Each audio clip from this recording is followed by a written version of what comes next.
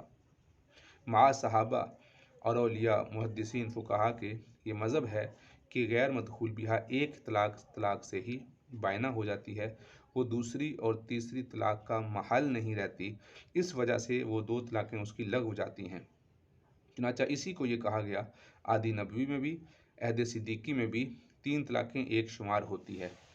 اور بعد میں لوگوں نے غیر مدخول بیاہ کو بھی ایک ہی لفظ سے 3 طلاقیں دینا شروع کر دیں، یہ کہنا شروع کر دیا تجھے 3 طلاقیں، یا طلاق ہے طلاق ہے طلاق ہے۔ تو اس مخصوص صورت کے بارے میں حضرت عمر رضی اللہ تعالیٰ نے یہ فیصلہ دیا تھا کہ اس طرح تو طلاق دینے سے مغلظہ ہو جاتی ہے، اور یہ لوگ اس کو ابھی تک ایک ہی شمار کرتے رہتے ہیں۔ اس کا ایک مطلب یہ ہے جو بیان ہو گیا،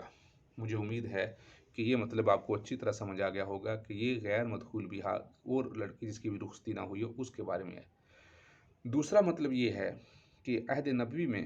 اور عہد صدیقی میں لوگوں کی نیت عموماً تاکید کی ہوتی تھی، یعنی تجھے طلاق ہے تو اس کو سمجھ نہیں آتی تھی تو کہتے ہاں ہاں تجھے طلاق ہی ہے، وہ دوبارہ پوچھتی تھی، یا اس کے ذہن میں تھا کہ یہ طلاق دی ہے یا نہیں دی، تو اسی کو پختہ کرنے کے لیے تاکید کی نیت سے 2 مرتبہ یا 3 مرتبہ یا 10 مرتبہ کہہ دیا جاتا تھا، تو انتی طالقن کہہ دیا تھا، اور وہ پوچھتے تھے واقعی طلاق دی، تو اس نے ہاں واقعی طلاق، تو پہلے جو طلاق دی ہوتی تھی اگر اس کی تاکید کے لیے 2 مرتبہ یا 3 مرتبہ بھی کہہ دیا جائے تو وہ ایک ہی طلاق واقعہ ہوتی ہے، 2 یا 3 طلاقیں واقعہ نہیں ہوتی۔ لیکن حضرت عمر فاروق رضی اللہ عنہ کے دور میں نو مسلم لوگ یعنی نئے نئے مسلمان ہونے والے لوگ بہت زیادہ تھے، اسلام بہت دور دور تک پھیل گیا تھا، اس وجہ سے حضرت عمر رضی اللہ تعالیٰ عنہ نے اپنی خداداد بصیرت کی وجہ سے ابھی 2 سال ہی گزرے تھے، تو یہ سارے صحابہ کی موجودگی میں یہ فیصلہ کر لیا تھا کہ آج سے پہلے تو سو ہو چکا جو ہو چکا، تو آج کے بعد 3 طلاقیں کے جو شخص بھی 3 طلاقوں کا لفظ بولے گا، جس بھی نیت سے بولے گا، خواہ تاکید کی نیت سے بولے تو 3 ہی طلاقیں واقعہ ہوں گی، اور کسی بھی صحابی رسول کا انکار ثابت نہیں ہے۔ اب فقیہ الامت حضرت ابن عباس رضی اللہ تعالیٰ عنہ نے بھی ان الفاظ کے ساتھ 3 طلاقوں کے نفاذ کا فتویٰ دیا ہے۔ اس لیے جو لوگ 3 طلاقوں کو ایک طلاق شمار کرتے ہیں وہ صحابہ کے رستے سے ہٹے ہوئے ہیں، عوام کو گمراہی اور بے حیائی کی طرف لانے کے داعی ہیں، اور پوری امت مسلمہ کو گمراہ کرنے کے لیے درپے ہوئے ہیں۔ اور اس ترک رنجید کی آیت الطلاق مرتان کے طلاق تو 2 مرتبہ ہی کی ہوتی ہے، یعنی ایک دفعہ میں اگر 3 دفعہ طلاقیں دے دی ہیں تو وہ ایک ہی شمار ہوگی، 2 مرتبہ طلاقیں دے دے تو اس کا جو پس منظر ہے دوسرا، اس آیت سے بھی لوگ یہ استدلال کرتے ہیں کہ اس میں یہ فرمایا گیا الطلاق مرتان کہ طلاق 2 مرتبہ کی ہوتی ہے، یعنی مطلب یہ ہے کہ اگر کوئی آدمی 2 مرتبہ طلاق دے گا تو پھر طلاق واقع ہوگی، اگر ایک دفعہ اس نے کہا تجھے 3 طلاقیں ہیں تو وہ کہتے ہیں یہ اس کو ایک شمار کریں گے، دوسری مرتبہ بھی اگر وہ کہے گا تجھے طلاق ہے تجھے طلاق ہے، یا ایک ہی مجلس میں 3 دفعہ بھی کہا تو ان کے نزدیک ایک ہوتی ہے۔ تو اس آیت کا بھی پس منظر سمجھ لینا چاہیے، وہ یہ تھا کہ لوگ زمانہ جاہلیت میں بیویوں کو طلاق دیتے تھے اور پھر عدت پوری ہونے سے پہلے پھر رجوع کر لیتے تھے، پھر طلاق دیتے تھے، پھر عدت پوری ہونے سے پہلے رجوع کر لیتے تھے، تو اس کو کل معلقہ کہا گیا کہ اس کو لٹکائے ہوئے ہونے کی حالت میں رکھتے تھے، نہ تو طلاق دیتے تھے اور نہ نکاح میں رکھتے تھے، نہ وہ بن بیاہی ہوتی تھی اور نہ وہ بیاہی ہوتی تھی، تو اس طریقے سے تنگ کرنے کے لیے ایسا کیا کرتے تھے۔ تو اس لیے اس بات کو ختم کرنے کے لیے قرآن نازل ہوا تھا کہ آج کے بعد 2 دفعہ کی طلاق ہوگی، 2 دفعہ طلاق دینے کے بعد رجوع ہو سکتا ہے، تیسری دفعہ طلاق دینے کے بعد رجوع نہیں ہو سکتا۔ عزیز طالبات، یہ معاملہ بہت اہم تھا، اس لیے میں نے کوشش کی ہے کہ پوری تفصیل کے ساتھ سمجھا دیا جائے، کیونکہ عمومی طور پہ آج کل جو مسلمانوں کے اندر معاملات چل رہے ہیں یا لوگ مسائل پوچھتے ہیں مجھ سے، وہ زیادہ تر اس میں 80% مسائل طلاق کے متعلق ہوتے ہیں، اور اس میں تقریباً 40 سے 50% لوگ ایسے ہوتے ہیں جو یہ پوچھ رہے ہوتے ہیں، جو اس یعنی کوشش میں ہوتے ہیں کہ کسی طریقے سے واپسی کا دروازہ کھل جائے اور طلاق ختم ہو جائے، یعنی پہلے تو غصے میں آ کے طلاق دے دیتے ہیں، پھر رجوع کا، پھر بچوں کا خیال آتا ہے، پھر فلاں خیال آتا ہے، فلاں خیال آتا ہے، تو پھر کوئی کہتا ہے جی 3 طلاقیں ایک طلاق شمار ہوتی ہے، کوئی کہتا ہے جی 100 طلاقیں ایک طلاق شمار ہوتی ہے، کوئی کہتا ہے جی میں نے یہ لفظ بولے ہی نہیں تھے، تو بہرحال اس طرح کے مسائل ہوتے ہیں، اس لیے اللہ تعالیٰ پوری امت مسلمہ کی ایسے الفاظ سے حفاظت فرمائے۔ اخبرنی ابن طاؤس عن ابی ان ابا صحبہ قال لابن عباس اتعلم انما كانت الثلاث يجعل واحدة على عهد النبي صلی اللہ علیہ وسلم وابی بکر وثلاثا من امارت عمر فقال ابن عباس نعم۔ تو فرماتے ہیں حضرت ابن طاؤس نے اپنے والد سے روایت کی کہ ابو صحابہ نے حضرت ابن عباس رضی اللہ عنہ سے کہا کیا آپ جانتے ہیں کہ 3 طلاقیں آپ صلی اللہ علیہ وسلم کے زمانہ میں اور حضرت ابوبکر رضی اللہ عنہ کے زمانہ میں اور حضرت عمر رضی اللہ عنہ کے زمانہ میں کہ 3 سال تک ایک ہی شمار ہوتی تھی؟ تو حضرت ابن عباس نے کہا جی ہاں، یہ وہ روایت ہے، نیچے والی یہ بھی وہ روایت ہے، علی عہد رسول اللہ صلی اللہ علیہ وسلم وابی بکر واحدۃ فقال قد کان ذلک فلما کان فی عہد عمر تتابع الناس فی الطلاق۔ تو لوگوں نے، اب یہ وہ اس میں ساتھ ہی یہ وجہ بھی ذکر ہو گئی ہے کہ لوگوں نے پے در پے طلاقیں دینا شروع کر دیں، فاجازہ علیہم، تو آپ نے ان پر 3 طلاقوں کو نافذ کر دیا، یعنی آج کے بعد اگر کوئی 3 طلاقیں دے گا تو وہ 3 ہی ہوں گی۔ دوسرا یہ کہ اس حضرت عمر رضی اللہ تعالیٰ کے فتوے پر صحابہ کی ایک بہت بڑی جماعت موجود تھی، اور اس بڑی جماعت کی موجود ہونے کے باوجود بھی کسی نے اشکال نہیں کیا، کسی نے اعتراض نہیں کیا، تو اس سے بات معلوم ہوئی کہ یہی مسئلہ، اسی پر صحابہ کا اجماع تھا، اور اس کو اجماع امت کہتے ہیں۔ ورنہ صحابہ میں سے اگر کوئی ایسی بات نہ ہوتی تو صحابہ میں سے کوئی آدمی بھی اس کا انکار کر دیتا، اور صحابہ اس کے انکار کے ساتھ، کیوں؟ اس لیے کہ صحابہ کے سامنے کوئی ناحق بات آتی تو اس کا انکار کرتے تھے، تو کسی صحابی کا انکار بھی شامل نہیں ہے۔ باب وجوب الکفارۃ علی من حرم امرأتہ ولم ینوی الطلاق، اس آدمی پر کا کفارے کے واجب ہونے کا بیان جس نے اپنے اوپر اپنی بیوی حرام کر دی ہے اور طلاق کی نیت نہیں کی،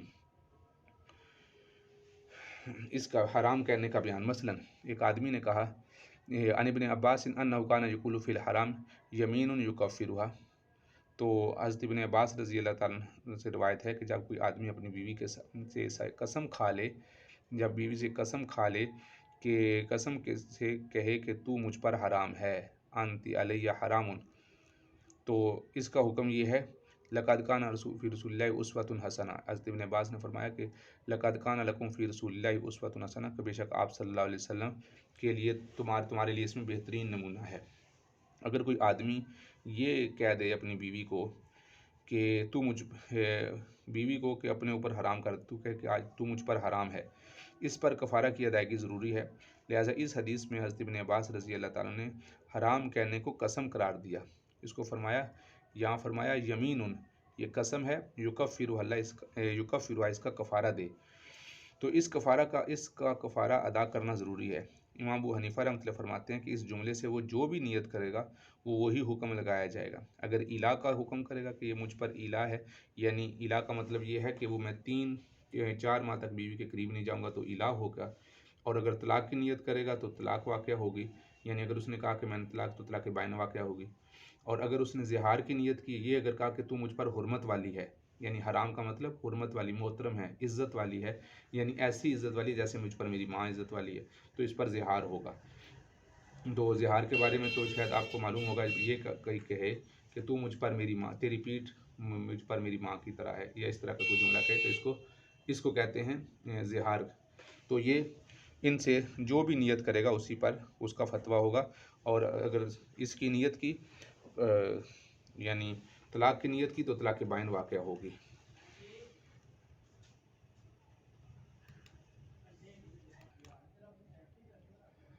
انہ سمع ابن عباس قال اذا حرم الرجل علیہ امرأتہ فہی یمین یکفرھا، جب کوئی آدمی اپنے اوپر اپنی بیوی حرام کر لے تو اس پر اس کو کفارہ دینا چاہیے۔ لقد کان لکم فی رسول اللہ اسوۃ حسنہ، تو جس کا یہاں پر ذکر آ رہا ہے کہ آپ لقد کان لکم فی رسول اللہ اسوۃ حسنہ، اس کی تفصیل یہ نیچے آ رہی ہے۔ اخبرنا ابن جریج اخبرنی عطاء انہ سمع عبید بن عمیر یخبرہ، کہ انہوں نے عبید بن عمیر کو یہ سنا کہ انہوں نے ان کو بتایا انہ سمع عائشہ تخبرہ، انہوں نے حضرت عائشہ رضی اللہ عنہ سے کی یہ حدیث سنی، ان نبی صلی اللہ علیہ وسلم کان یمکث عند زینب بنت جحش، کہ آپ صلی اللہ علیہ وسلم حضرت زینب بنت جحش رضی اللہ عنہ کے پاس ٹھہرتے، اور فشرب عندها عسلا، اور آپ ان کے ہاں ٹھہر کے شراب پانی کے اندر شہد ڈال کے پیتے، اصل شہد کو کہتے ہیں۔ قالت فتواتعت انا وحفصۃ، تو نبی حضرت عائشہ فرماتی ہیں کہ میں نے اور حفصہ نے اس بات پر اتفاق کر لیا کہ جب ہم میں سے کسی کے پاس بھی آپ علیہ السلام تشریف لائیں گے تو وہ آپ سے کہیں گے کہ آپ نے مغافیر یعنی پیاز کھایا ہے۔ اذا اتینا ما دخل علیہ نبی صلی اللہ علیہ وسلم فلتقل، یعنی حضرت عائشہ بھی یہی کہیں گی اور حضرت حفصہ بھی یہی کہیں گی، انی اجد منک ریح المغافیر، آپ سے پیاز کی بو آ رہی ہے۔ اکلت المغافیر، کہ آپ نے مغافیر کھایا ہے۔ فدخل علی احداہما، تو آپ صلی اللہ علیہ وسلم ان دونوں میں سے کسی ایک کے پاس گئے۔ فقالت ذالک لہ، تو انہوں نے یہی کہا۔ فقال، آپ نے فرمایا بل شربت عسلا، نہیں میں نے تو زینب بنت جہش کے ہاں شہد پیا ہے۔ ولن اعود لہ، اور میں ہرگز آئندہ نہیں پیوں گا۔ فنزلہ، اس پر یہ آیت نازل ہوئی، لما تحرم ما احل اللہ لک، اے نبی جی آپ یہ وہ چیز جو اللہ نے آپ کے لیے حلال کی ہے اس کو حرام کیوں کرتے ہیں؟ یہاں سے لے کر ان تتوبہ تک یہ آیت نازل ہوئی کہ اپنے اوپر اس چیز کو کیوں حرام کرتے ہیں جسے اللہ نے آپ کے لیے حلال رکھا ہے۔ تو عائشہ و حفصہ، تتوبہ یہ جو تثنیہ کا صیغہ ہے، اس سے حضرت عائشہ اور حضرت حفصہ نے توبہ کی۔ وَإِذَا أَسَرَّ النَّبِيُّ إِلَىٰ بَعْضِ أَزْوَاجِهِ حَدِيثًا لِقَوْلِهِ بَلْ شَرِبْتُ عَسَلًا، تو آپ صلی اللہ علیہ وسلم نے ایک بات اپنی کسی زوجہ محترمہ سے چپکے سے کہی، اور اس سے مقصود یہ تھا کہ آپ نے فرمایا بلکہ میں نے شہد پیا ہے، یعنی آپ صلی اللہ علیہ وسلم نے حضرت عائشہ سے یا حفصہ سے کہا تھا کہ میں نے تو شہد پیا ہے حضرت زینب بنت جہش کے پاس، تو اس وجہ سے مجھ سے تو اوس کی خوشبو ہے، تو یہاں پر انہوں نے آپ صلی اللہ علیہ وسلم نے الا کیا، یعنی الا کا معنی تھا قسم، تو لغوی اعتبار سے قسم ہے، لہٰذا 4 مہینے یا اس سے زیادہ بیوی کے پاس بیوی سے صحبت نہ کرنے کی قسم کھا لینا الہ شرعی ہے۔ الہ یہ باب افعال کا مصدر ہے، اس کے معنی ہوتا ہے قسم کھانا۔ اس کی 2 قسمیں، ایک الہ لغوی اور ایک الہ اصطلاحی، لہٰذا 4 ماہ اور اس سے زیادہ بیوی کے پاس نہ جانے کی یعنی صحبت نہ کرنے کی قسم کھانا یہ الہ شرعی ہے۔ اس سے کم مدت پر قسم کھانا یہ الہ لغوی ہے۔ ان دونوں کا حکم یہ ہے کہ اس دوسری صورت میں، یعنی جس صورت میں الہ لغوی ہے، اس کا تو حکم یہ ہے کہ جتنی مدت اس نے مقرر کی ہے اس مدت کے پورا ہونے سے پہلے اگر بیوی سے اس نے صحبت کر لی تو قسم کا کفارہ واجب ہوگا، کیونکہ اس کا یہ ایک قسم کی قسم تھی اور قسم توڑ دی، اور اگر وہ مدت پوری کر لی تو پھر کچھ بھی واجب نہیں ہے۔ اور اگر الہ شرعی ہے، یعنی الف یا لام الف حمزہ الہ، الہ کا معنی ہوتا ہے یہ مولی سے ہے، ایک آدمی نے قسم کھا، اولا یولی الہان کا معنی قسم کھانا، اور قسم کھا کے کہا کہ میں 4 مہینے تک بیوی کے پاس نہیں جاؤں گا، پھر اس پر اس قسم کا توڑنا واجب ہے، صحبت کرنا ضروری ہے۔ اگر اس نے 4 مہینے تک بیوی سے صحبت نہیں کی، علادہ رہا، تو امام ابو حنیفہ رحمۃ اللہ علیہ کے نزدیک طلاق بائن واقعہ ہو جائے گی، اور ائمہ ثلاثہ کے نزدیک قاضی فیصلہ کرے گا کہ اب اس کے طلاق بائن ہوگی یا کیا حکم ہے۔ تو دوسرے واقعے میں آپ صلی اللہ علیہ وسلم نے ماریہ قبطیہ کو حرام کیا تھا، جبکہ مذکورہ روایت میں شہد کے حرام ہونے کا ذکر کیا ہوا ہے کہ آپ صلی اللہ علیہ وسلم نے اپنے اوپر شہد حرام کیا تھا، تو بعض آپ صلی اللہ علیہ وسلم نے شہد کا استعمال بھی کیا اور قسم کھائی، اور دوسری روایت میں آپ نے ماریہ قبطیہ کو بھی حرام کیا تھا، تو ان دونوں کے لیے آپ کا یہ واقعہ ان دونوں پر یہ صادق آ سکتا ہے۔ اگلی روایت ہے عن عائشہ قالت کان رسول اللہ صلی اللہ علیہ وسلم یحب الحلویٰ والعصر، آپ صلی اللہ علیہ وسلم کو شہد اور میٹھی چیز پسند تھی، اذا صلی العصر، جب آپ علیہ السلام عصر کی نماز پڑھ کے آتے تھے، دارا علی نسائہ، آپ علیہ السلام اپنے تمام ازواج مطہرات کے گھر میں چکر لگاتے، فیدنو منہن، ان کے قریب ہوتے، فدخل علی حفصہ فاحتبس عندها اکثر مما کان یحتبس، تو حضرت حفصہ رضی اللہ عنہ کے پاس تشریف لے گئے اور معمول سے زیادہ وہاں ٹھہر گئے جتنا ان کے پاس ٹھہرنے کا مدت تھی، مما کان یحتبس یعنی احتبس کا معنی تھا رک جانا، فسألت عن ذلک، تو میں نے آپ علیہ السلام سے پوچھا آپ نے حفصہ کے پاس زیادہ کیوں ٹھہرے؟ فقیل علی، تو آپ نے فرمایا احدت لہا امرأۃ من قومہا اکۃ من عسل، ان کو کسی عورت نے شہد کی کپی، اکا کہتے ہیں کپی کو جس میں شہد ہوتا ہے، وہ ہدیہ کی تھی، فسقط رسول اللہ صلی اللہ علیہ وسلم منہ شربۃ، تو آپ صلی اللہ علیہ وسلم نے اس میں سے یعنی تھوڑا سا انہوں نے مجھے پلایا ہے، تو میں نے کہا اللہ کی قسم میں آپ سے ایک ہیلا کروں گی، فقلت اما واللہ لنختالن لہ، میں اس کا کوئی ہیلا کروں گی، فذکرت ذلک لسودۃ، میں نے حضرت سودا سے ذکر کیا، وقلت اذا دخل علیک، تو میں نے کہا کہ جب وہ تمہارے پاس آئیں، انہ سیدنو منک، جب وہ تمہارے قریب ہوں گے ان قریب، فقولی لہ، تو کہنا اللہ کے رسول اکلت المغافیر، کہ آپ نے مغافیر کھایا؟ وَإِنَّهُ سَيَقُولُ لَكَ، تو آپ کو کہیں گے لا، تو آپ علیہ السلام نے فرمائیں گے نہیں، فَقُولِ لَهُ، تو تم کہنا ما هَذِهِ الرِّيحُ، پھر یہ مشک، یہ بو کس چیز کی ہے؟ فَقَانَ رسول اللہ صلی اللہ علیہ وسلم يَشْتَدُّ عَلَيْهِ أَن يُوجَدَ مِنْهُ الرِّيحُ، کیونکہ آپ صلی اللہ علیہ وسلم کو یہ بات بہت ناگوار گزرتی ہے کہ آپ سے بدبو محسوس ہو۔ فَإِنَّهُ سَيَقُولُ لَكَ، پھر وہ تمہیں کہیں گے سَقَتْنِي حَفْصَةُ شَرْبَةَ عَسَلٍ، کہ مجھے حفصہ نے شہد کا شربت پلایا۔ فَقُولِ لَهُ، پھر تو اس کو کہنا جَرَسَتْ نَخْلُهُ عُرْفُزَا، شاید کہ شہد کی مکھی نے عرفہ یعنی ایک درخت کی طرح کے کیکر کا ہوتا ہے اس کا پھل چوس لیا ہوگا۔ وَسَقُولُ لَكَ ذَلِكَ لَهُ، پھر سَأَقُولُ لَهُ، پھر میں یہ بات کہوں گی ان سے۔ حضرت عائشہ نے کہا ٹھیک ہے میں ایسے کہوں گی۔ وَقُولِهِ، تو پھر کہنا انت یا صفیہ، تو انہوں نے کہا ہے صفیہ تو بھی ایسے ہی کہنا۔ فلما دخل علی سودا تھا، جب آپ علیہ السلام سودا کے پاس آئے، قالت، تقول سودا والذی لا الہ الا ہوا لقد کدت ان ابادئہ بالذی قلت لی وانہ لعلی الباب فرقا منک، تو اس پر آپ جب صفیہ کے پاس تشریف لے گئے تو انہوں نے بھی آپ کو اسی طرح کہا، یعنی جب آپ علیہ السلام تشریف لائے تو جب آپ حفصہ کے ہاں تشریف لائے تو اس نے کہا اللہ کے رسول کیا میں آپ کو اس کا شہد پلاؤں؟ تو آپ نے فرمایا مجھے اس کی ضرورت اور حاجت نہیں ہے، یعنی وہ ساری بات ہو چکی تھی۔ فرق من فلما دنا رسول اللہ صلی اللہ علیہ وسلم قالت یا رسول اللہ اقلت مغافیر، تو پھر اس پر سودا فرماتی ہیں کہ اللہ اس ذات کی قسم جس کے علاوہ کوئی معبود برحق نہیں ہے، لقد کدت، میں قریب تھی، ان ابادیہ، کہ میں ظاہر کروں ہوں اس بات کو بالذی قلتی لی، جو تو نے مجھے کہی ہے، یعنی جو بات تم سے ساری جو بات ابھی یہ واقعہ طے ہوا ہے اسی طریقے سے میں قریب تھی کہ میں کہوں وَإِنَّهُ لَعَلَى الْبَابِ، تو پس یہ کہ آپ صلی اللہ علیہ وسلم دروازے پر ہی تھے، فرق کم من کا، تجھ سے ڈرتے ہوئے، یعنی اس ہمارا جو آپس میں بات طے ہوئی تھی یہ میں آپ علیہ السلام کے قریب تھی کہ میں کہوں، تو یعنی آپ علیہ السلام قریب پہنچ گئے۔ فلما دنا رسول اللہ صلی اللہ علیہ وسلم، جب آپ علیہ السلام قریب آئے، قالت، تو انہوں نے کہا سودا نے یا رسول اللہ اکلت المغافیر، آپ نے مغافیر کھایا؟ قال لا، آپ نے کہا نہیں۔ قال ما هذه الريح، یہ پھر بدبو کیسی ہے؟ قال سقتنی حفصۃ شربت عسل، آپ نے حفصہ نے مجھے شہد کا شربت پلایا۔ قالت جرست نخلته ارفز، پھر ارفز ایک درخت کا نام ہے جس سے بدبو آتی ہے، شاید مکھی نے اس کا رس چوسا ہوگا۔ فلما دخل علیہ، پھر جب آپ میرے پاس حضرت عائشہ کے پاس آئے، قلت له مثل ذلك ثم دخل علی صفیہ قالت بمثل ذلك، پھر صفیہ نے بھی ایسے کہا۔ فلما دخل علی حفصہ، پھر حفصہ کے پاس آئے، قالت یا رسول اللہ، تو حضرت حفصہ کے پاس آئے تو انہوں نے آپ علیہ السلام نے آ کے کہا الا اسقی منہ، اللہ کے رسول میں آپ کو شہد پلاؤں؟ قال لا حاجت لی بھی، پھر آپ علیہ السلام نے فرمایا مجھے اس کی ضرورت نہیں۔ یہ جب اگلے دن آپ علیہ السلام تشریف لے گئے، قالت تقول سودۃ سبحان اللہ، تو عائشہ فرماتی ہیں سودا نے کہا کہ سبحان اللہ، واللہ اللہ کی قسم، لقد حرمنا ہو، ہم نے اس کو حرام قرار دیا۔ قالت قلت لها سکنا اسکتی، آپ نے فرمایا تم خاموش ہو جاؤ، یعنی سودا نے کہا سبحان اللہ، اللہ کی قسم ہم نے شہد کو آپ کو شہد سے روک دیا ہے، تو میں نے کہا ان سے کہا کہ خاموش رہو، یعنی آگے ایک روایت میں بھی سند میں بھی یہ واقعہ تفصیل سے آ رہا ہے۔ تو اب آپ یہاں دیکھ رہے ہیں اس مذکورہ واقعہ میں بیان کیا کہ آپ علیہ السلام نے شاید نہ کھانے کی قسم کی اور پھر توڑ کر کفارہ دیا۔